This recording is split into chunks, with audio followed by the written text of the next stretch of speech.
And we're live. Already? Actually, not live, but live. Rolling. We're rolling. Rolling. Welcome, special guest number 2 in the M.O.D Master of Dirt Hangout. Thank you. Syo Van Vliet. Syo Van Vliet, yeah. Syo Van Vliet. For those who don't know, Syo is the Multimedia Manager of Master of Dirt, but way more than that. So I want to touch base on a few topics. And as I forgot in the first episode, I'm Georgie, founder of Master of Dirt. And our great social media manager, Steven Spielberg, back here. Maybe you can cut yourself in. He got the idea for the Master of Dirt Hangouts, where we want to bring some attention back on the Master of Dirt YouTube channel, but also on the characters behind the scenes. And I think you shot inside the Master of Dirt, you shot in the desert, you shot in the snow, you shot on the Master of Dirt battlefield. You're a very creative Dutch mind, and I'm a big fan of your work, so thank you. Let's get rolling. Shot all the events since I joined in 2015, I think. Missed one. What was the initial... How did we get to know each other? I remember the first time I met you. I think it was the first time. It was at Lords of Dirt in France. In, what is it, the spot from La Machine? Sérignan. Sérignan. I was there with Desmond, and we were just doing one of our trips we always did. And then you were there as well, and Desmond had already written the show and introduced me to you, and then it's just classic Georgie partying together. Yeah, I think we ended up, maybe not you, but like we, Desmond and me, ended up at the beach watching this really cool like thunderstorm after the party. But that was one of the first times I met you, I think. That was maybe in... Yeah, it must have been 2011, maybe? No, not that early. I think 2013. Okay. Or 14, something like that. And maybe to go back a few steps, like what is you're from Amsterdam, right? I'm not officially from Amsterdam. I grew up in the middle of the country, where it's like a nice nature, like a quiet town. Nice to grow up, but not so much to do. And we just always ride bikes there. So you're a rider? You ride what? I'm a rider, by BMX. What sports do you do? Well, started with BMX, snowboarding, and then like when I moved to Innsbruck, started riding BMX a little bit less, and now I ride down on mountain bike and snowboarding and paragliding. Why Innsbruck? I wanted to live. Main reason is I wanted to live together with my girlfriend. She didn't want to live in Amsterdam anymore. I didn't want to live in London, so we chose like a mutual ground. And first we thought we'll move to Salzburg because it's close to Vienna and still in the mountains, and we wanted to live in the mountains because all my work is in action sports.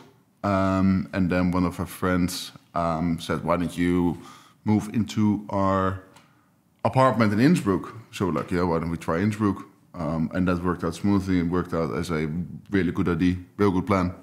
As an outsider, like, okay, Innsbruck is in the west of Austria?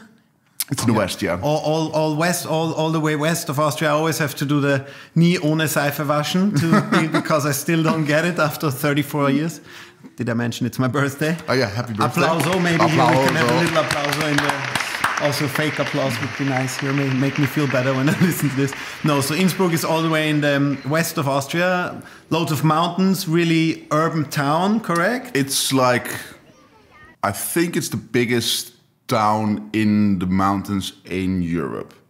It's still small. It has between, I think, 160 and 250 people, depending on how many students are there at the time.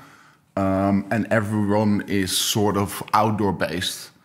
Or like outdoor-minded, so everyone wants to go outside rather than sit inside and just drink beer, which I really like. I like to drink beer as well, but I like to do that with an outdoor activity. or like at least like have all the options to do outdoor stuff. But no drink and drive, right? Or No. drink and ride. No drink and ride. Although you Dutchies, I mean, I've not seen anyone drink as much beer as you guys. I think 2 guys, crate of beer during a whole day without even being unstable. It's totally normal, right? Yeah. That is certainly one of the things we do in the Netherlands. Yeah. Although I did find that I have less of a resistance to it after moving away from Amsterdam. We have been in the Netherlands at Zwarte Cross. Zwarte Cross, for those guys who don't know, it's like this insane festival in more or less the middle of nowhere, and they race lawnmowers, and they have this Ben Hur class where you have like trailers and it's like vehicles being towed, and it's pretty crazy. Maybe you can look up Zwarte Cross and just Google Zwarte Cross real quick and show us some images. It's pretty insane, and people are so drunk there. I've witnessed a lot in almost 20 years of Masters of Dirt, as you can imagine. But that is the next level. They're so drunk that in the puddle where everyone pisses, people are sleeping. Or swimming. If it's raining, that's a typical Dutch festival. Well, this is not a typical Dutch festival, but this is like this is the biggest Dutch festival actually, with 180 people in a weekend. And maybe like Google something like Zwarte Cross drunk or something like that. It's insane. Like how many people did you say? 180 in the weekend, but like that's 180,000. 180,000, yeah. Okay. But that is with people that they sell. It's not like the people don't buy a pass for a weekend. They can buy a day ticket as well, and that's how they get the 180. And that's by far the biggest in the Netherlands. Yeah, anyway, I believe it's 180. It's insane. We also have a Masters of Dirt trailer. Maybe you can just show the trailer play the trailer when we talk about it. I was there actually at the show, but then I didn't really. I knew Desmond, and I think he got me tickets. But you were at the second show, right, or the first one? Because we did 2. One was with the crossover jump, and one was the M.O.D only show. It's the M.O.D area. It's quite sick. I think it was with a massive roll-in. But there was a crossover. That was the second year then we did. Anyway, Zwarte Cross, crazy festival. I've not seen as much drunk people, but also like super creative things, like people with a double-decker coat, and then they were obviously hidden, and they had this little window, and they could poke out make them the neck really long and bend over. It's just like, you have to check it out or see the trailer or go there if you really want to have a dive into another culture. Yeah. Also a culture thing I'm really interested in.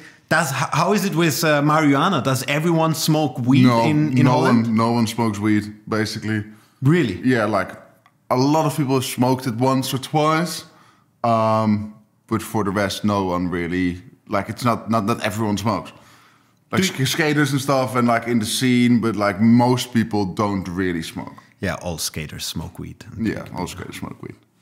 But like in the scene, yeah, a lot of people smoke. But like on a normal average level, I think it's definitely on the 20%, maybe even on the 10%. Crazy.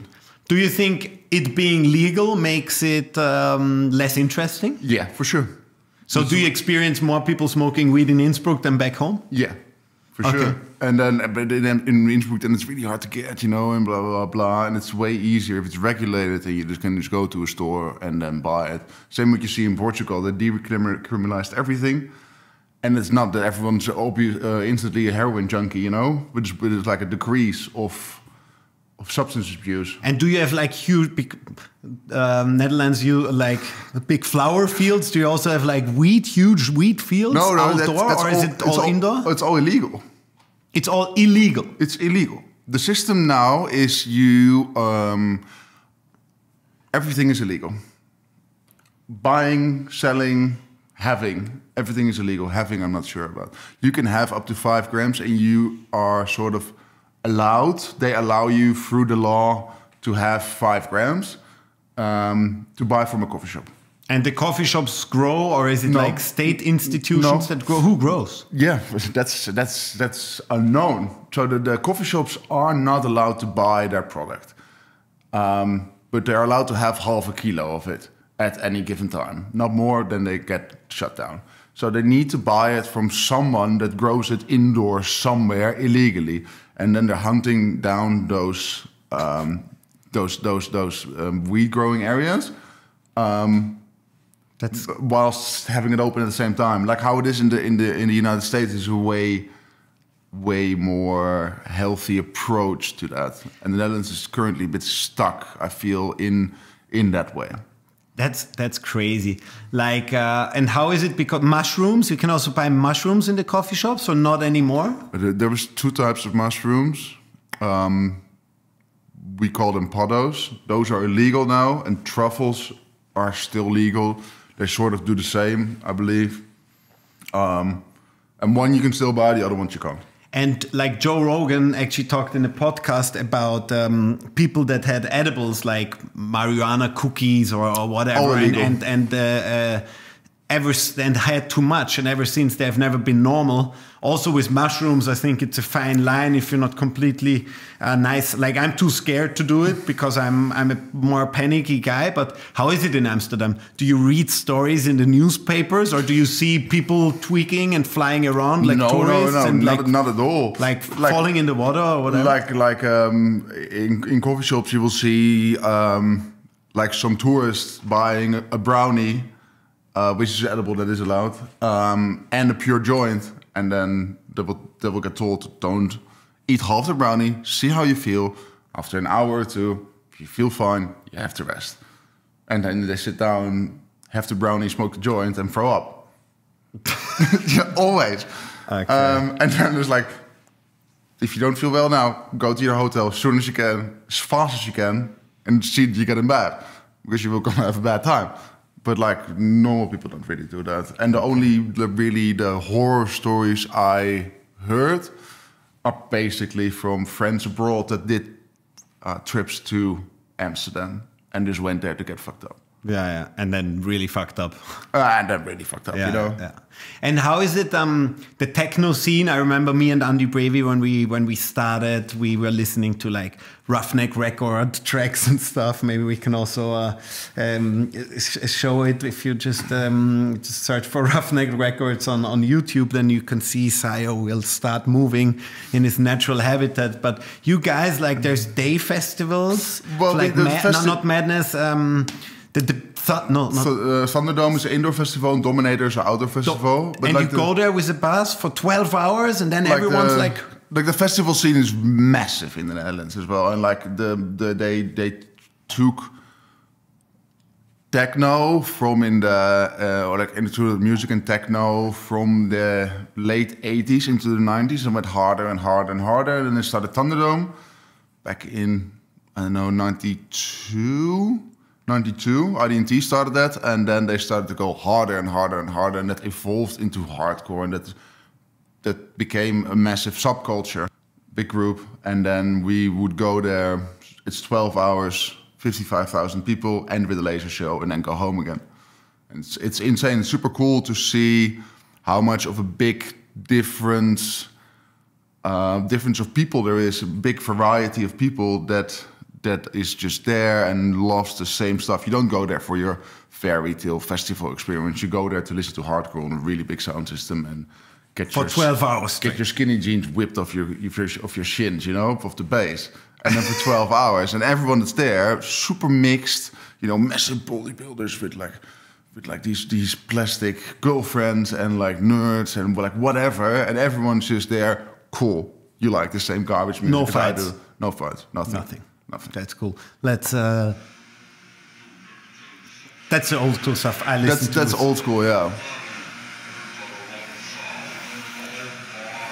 Wait till the bass kicks in. Should come soon, right? A little bit, yeah. Oh yeah, that's very old school. It's very old school. With the happy. Yeah, this is happy. Wait, it's gonna come bomb, bomb, bomb. I'm pretty sure. Yeah, it's anywhere up from 160 BPM, I think, to... BPM stands for beats per minute, for those who don't know. Wait, 250. Keep it going, right? Yeah,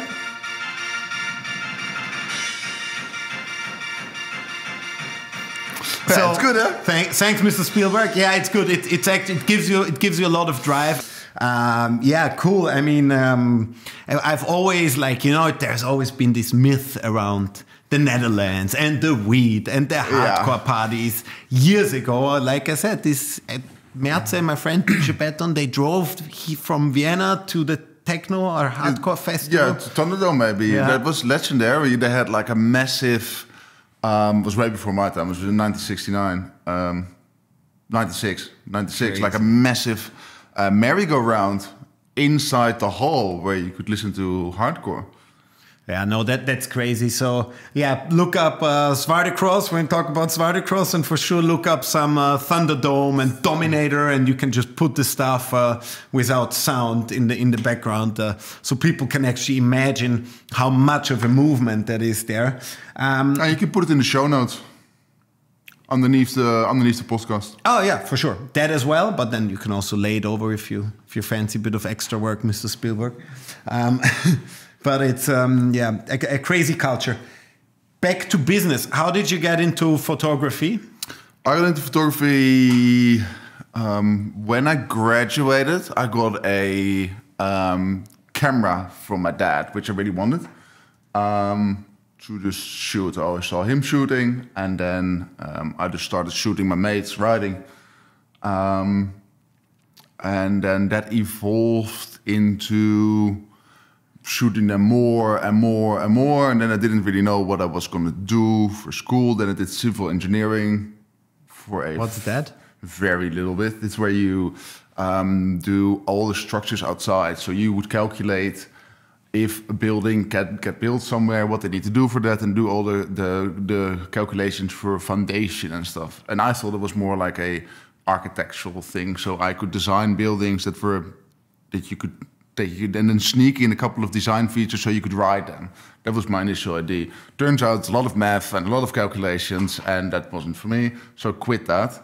Then I started sort of traveling. Well, not really traveling, just go to ride a lot of BMX contests with my friends. A lot with like anywhere where I could go really, and then shoot there as well. You know, go on the trip here to shoot, go on the trip there to shoot, go on the trip there to ride. And just take any opportunity there was. Then I enrolled in the Photo Academy in Amsterdam. Did that for 2 years. It's actually 2.5 years. And then I couldn't get into the exam year because they said, I wasn't ready, I didn't have the view. So it was like, cool. I think that I don't have, like a photo from a photographer is always a reflection of how interesting someone is. And I don't think I'm interesting. I didn't live through anything. I didn't experience cool stuff. So why you surely did by now. Yeah, by now. So I was like, I'm going to do that. I'm going to experience stuff, and then in the end, I'll see if my photos follow. So then I went traveling even more. And then at one point I was doing like 32 trips a year or something. Wow, that's a lot. Yeah, the maximum amount of days I was in Amsterdam was like maybe a week, 10 days. And all like short trips, long trips. And then at one point like trips with M.O.D. And then worked at Soul Cycle BMX store in Amsterdam, which was maybe 7 minutes from my house. Is that still around? That is still around. I just saw they had they redid the whole shop. Shout out to Soul Cycle. Yeah, BMX just store wanted Amsterdam. to say if you're from Netherlands or Holland, like we say. Do you say Holland in English? No, Holland is actually the 2 provinces where all the cities are. Okay, well, the Netherlands, if you're in the Netherlands, go check out Soul Cycle BMX in Amsterdam. Yeah, I was there they're too. really cool. And they were always super flexible with, because I just had my days there, but if I would have a shoot, I could easily get it off and switch it around to do my shoot or go on a trip. And then shoot like that. And then I just started shooting more and more and more. And then I think I did Lords of Dirt. And then got into snowboard photography. And did a couple of shoots there. Went on the Snowboarder magazine board guide things. And then got into snowboarding more. And then I think I met you. And started... And then you asked me to do the Master of Dirt Team Week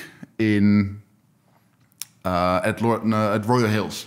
Yeah. And then to your house, because I had a drone and I could shoot photos. And then we made a deal that I would give you a great price, and I would come on all the tour stops, and held your word ever since. Awesome. And Awesome. I got you into Audi Nines. And you got me into Audi Nines. Jeez, Yeah, that was also cool. How is it with Audi Nines? Because it must feel like you won an award the year we were there. We made more noise for you than for all the riders at the award night, I remember. And then but how is it there? So there's more photographers, and then you compete, but you all see what each other are doing. How does that work? The year that I was there, the first year that when they did still the photo contest, it was they had 2 event photographers on site that would just cover the event, and then they hire 3 photographers for a photo contest that then get complete creative roam. They can do whatever they want. So you can meet with a rider and make a special project here or do a little bit of there. And then at the end, you needed to create a slideshow and then give the best... I think they had 3 categories where you had to give hand in the photo and a slideshow.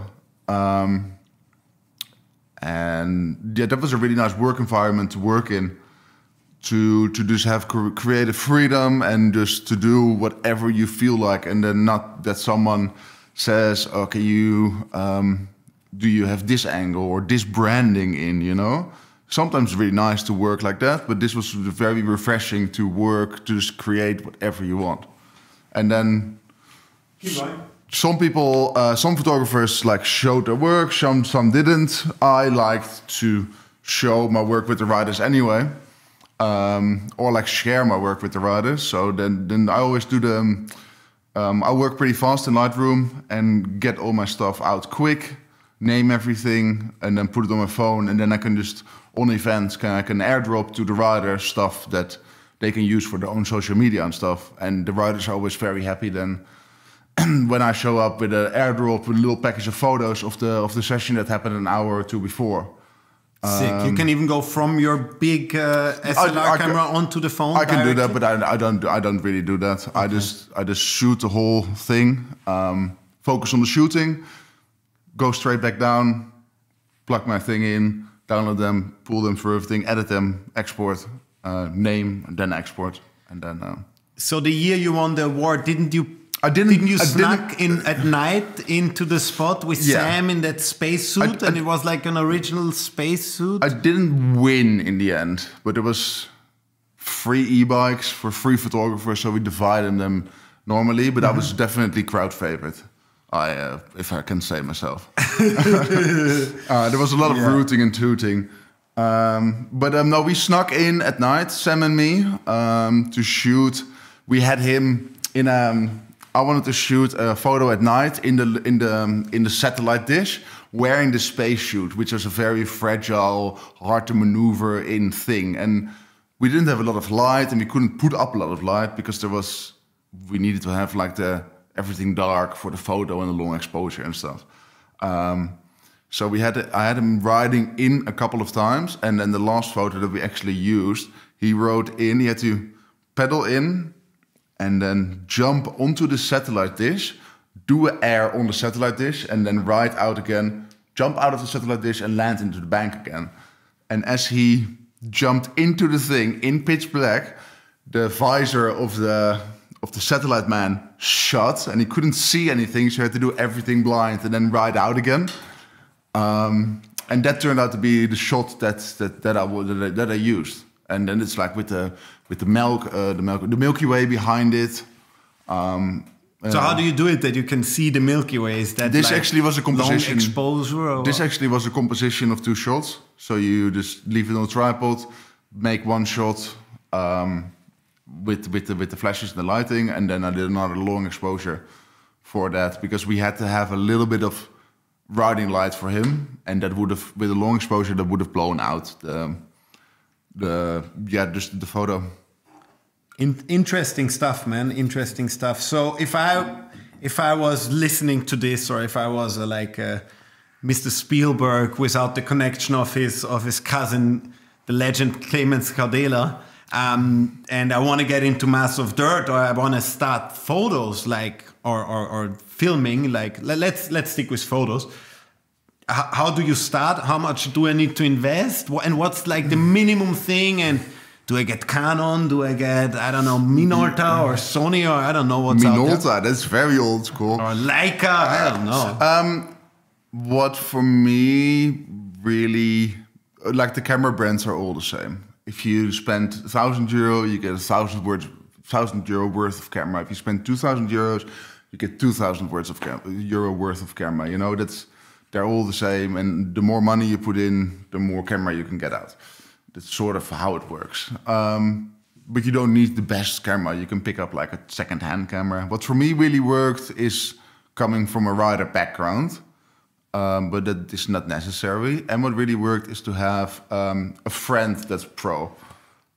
Desmond, at the time, I could always just go whatever I thought of. Just like, yo, you want to hit up this? Let's take a photo there, or let's make this project. Let's make this happen. And that's a really nice way to learn and to work, you know. And or like someone that's like a good rider, because you can always just link up together, form a team, and then he can have creative input, you can have creative input, and then you learn together in a way. But otherwise, if you need to find a rider or think of things. But I think it's really good if you have a strong connection with a rider that you can then do a lot of things together with. But do I need, like these days, I mean, iPhone versus big camera, high format versus landscape, you know, stories, photo, like what would you recommend, or is there just no secret and you just... It's for video for sure, iPhone can work. For photo, I don't really know. Yeah, you can probably do it, but it's not my preferred thing. I like just digital DSLR, just with a mirror still. But I would like the mirrorless cameras are also very nice. And what lens? Depends on what photo you want, what kind of thing you want. Like a fisheye always works for extreme sports, like almost always. And then you just get a fisheye. So you get a fisheye and like 24-70 and a 70-200. Then you have like the standard range of whatever you... But how I started was with like a crop camera with just a 35mm prime. And that works pretty good, because if you get a prime, you need to learn how to make your composition rather than just zoom in because you want to get it closer. You need to actually come closer to get your thing right. So that would maybe be a good thing. Just get a basic camera with one prime lens or two prime lenses, and then go from there. So yeah, kids, write that down if you want to be stepping in Syo's footsteps. And as I said, very proud, always very blown away by your photos. Thank you. You shot the GTR recently. Maybe we can also show those shots. I mean, that literally was done in not even half an hour. No, and without a plan. Yeah, and without a plan. We even washed the car just before you shot it, and it all worked out. And then it started raining. It's crazy to see how different your approach is. I find that really cool. I wonder how much data do you own, and how do you keep track of not losing control, or like, you know, the archive, the stuff? Yeah, so I've got a big NAS at home, 12 terabytes, which is starting to get pretty full. But that's also with video projects. Video projects are organized very meticulously. I have them all named. One of my friends, Jits Vlaar, taught me how to edit, and he would whip me down if it wasn't perfectly organized. So that's all perfectly organized in raw projects, and then everything is fully organized. The photos I organize a bit different. I just give them the name of the project. And then the finder organized them into like the dates. And everything is currently in my Lightroom, like the current project. And then so when I meet the shot of Sam Reynolds or Clemens Cardela, I just type in the name, have them all. But like, for example, I did Prime Park Sessions, which is a training camp, media camp on the Stubaier Glacier in Tyrol. And that was about 6 weeks. I think I did 12 shooting days. Damn. Or 14. And it was, 13,000 photos. But like me, I even hate being on a chairlift going up and go down 4 times. I mean, I don't hate it. I like it when it's sunny, but as soon as there's a little snowstorm or, you know, when you have to, a little connection where you have to like push up with your skis, I'm like, oh, that's annoying. How is it when you shoot 13 days, sometimes in the powder with the heavy camera gear? That was all... That was actually a completely private resort because it was Corona, and we got shuttled up in the morning with a T-bar or a snowcat, and then we were there completely private. But I did another shoot in the backcountry, and then I got there, and then we're like, yeah, the resort is closed. So I was like, cool, what we're gonna do? They were like, we're gonna tour up, and it was skiers, which are way faster. And I was on a split board, not very experienced, but splitboarding by then. And then you have like, I don't know, like 15, 20 kilos of thing on your gear. And when you get out the door, it's cold. And as soon as you start, you're super hot, it's sweating, take everything off.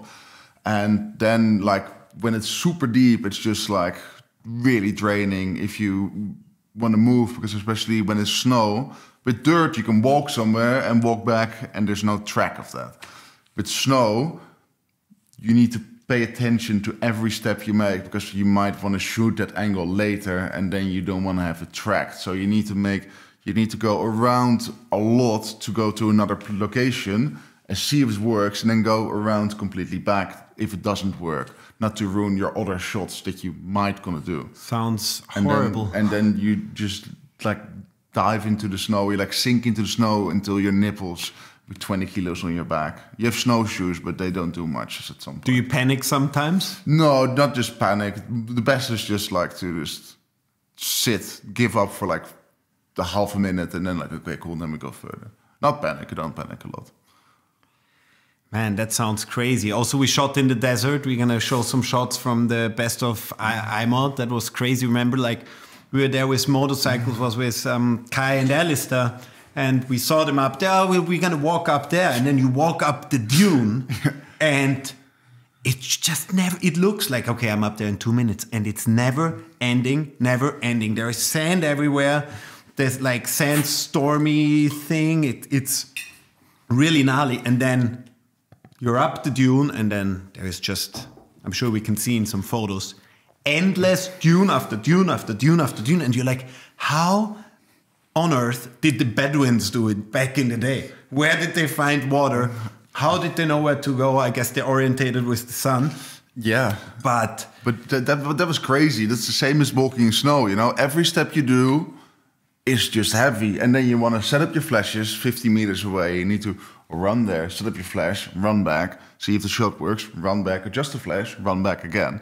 And then have the rider, try to communicate with the rider that's like loving life and riding dunes 100 meters away from you.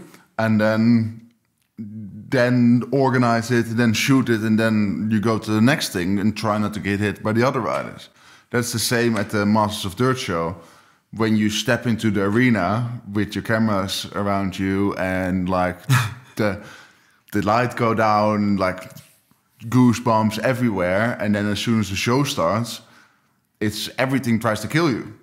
There's like bikes this direction, that direction, flamethrowers everywhere, explosives, things are falling out of the air, snowmobiles landing, and it's like, I walked this one time where I walked behind the ramp, and then Bernie, our legendary production manager, grabbed me, pulled me back, and then in front of my nose was just one of those flame waves.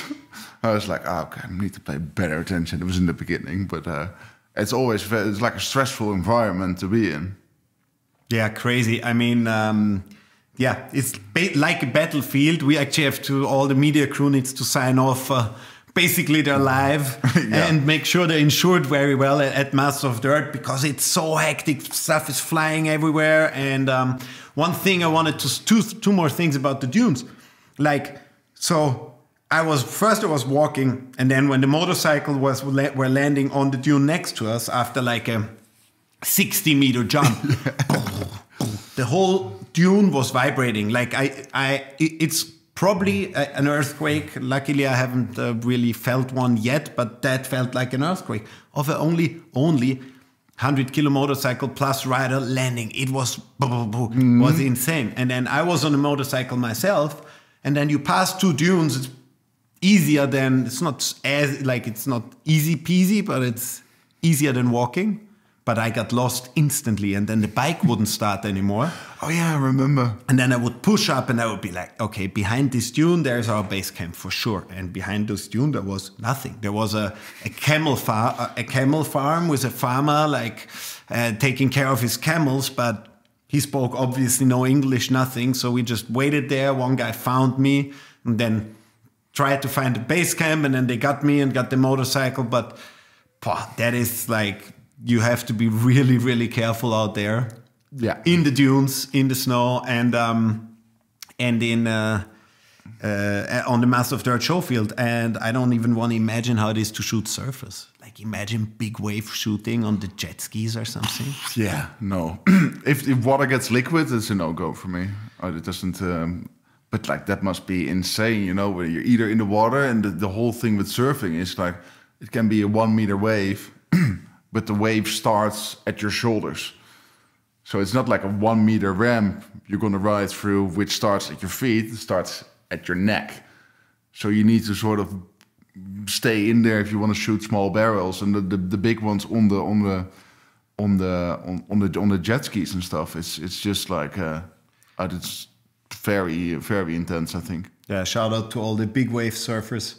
It was a pleasure to talk to you. I think we got to wrap it up, because the birthday party is starting. I can hear the first guests. We can actually maybe have a sneak peek on what has been going on in the Sam Reynolds vlog that should be releasing soon, because I know the guys are going to shoot in the skate park. Oh, sick. Anything, any last words? No, I hope we can get to do shows very soon again. Yeah. I hope so too. Actually, the Elements tour was supposed to be the tour this year. Do you know who came up with that name? You? Yeah. Thank you very much. Good. We'll still take a while until we actually can do the Elements tour, because the total Freestyle Evolution was supposed to be in 20. That's gonna happen now, 2022. Elements only going to happen 2023. Ooh. But we got loads of stuff up our sleeve, and must be. We're very excited, and can't wait to see you escaping flamethrowers and flying motorcycles and snowmobiles. That will take like a good like a training session to get back used to it. Last but not least, I mean, we're gonna have some of your work obviously in the description and as a slideshow whilst we're talking. But where can we find you online? Where can we book you? Are you even available, or are you completely booked? Well, upcoming period's pretty completely booked, but I'm always available. You can either find me on hologrammedia.com or on my Instagram @Syo Van Vliet. Nice. Cool. We put it in the description. Thank you so much, Syo. It was a pleasure having you as a second guest. For sure. My pleasure. My honor. And speak to you soon. Yeah. Let's celebrate your birthday then. We will, for sure. Cool.